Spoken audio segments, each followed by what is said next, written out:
In the press review today, we still look at Liberia to find out what the press in the country is talking about in the aftermath of the second round of the presidential election.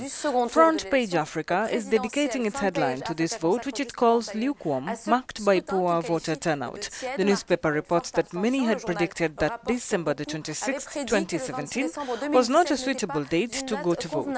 The frenzy of Christmas, coupled with concerns about cleaning up the final registration register, casted doubts over the turnout of voters after more than a month of impasse. The result of this, there were no queues at all.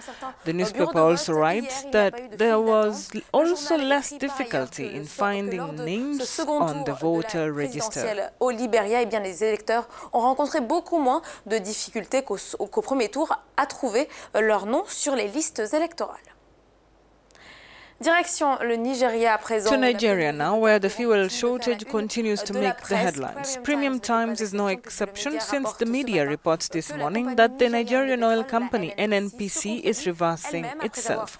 After admitting that the landing cost of imported petroleum products has exceeded approved retail pump price, the Nigerian National Petroleum Corporation still claims the government has not been paying subsidy on petrol. The government continues to have extra cost for several months, but denies having paid the petrol subsidy, which it stopped in 2016. The Buhari administration announced the removal of petrol subsidy in 2016 and imposed a pump price increase to 145 naira a litre. Nevertheless, despite this discourse on budgetary savings, the Buhari administration seems to maintain the same policy as the previous government, according to Premium Times. Finally, 45,975,000 euros, which is 30.15 billion CFA francs, is the sum that the European Union is giving Niger.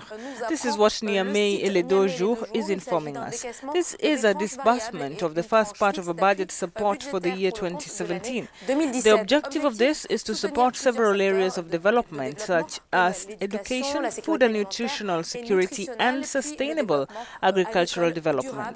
This disbursement amounts to more than 74 billion CFA francs, the total amount of EU budget support disbursement in 2017, since Niger had benefited from 67 million euros in the first half of the year.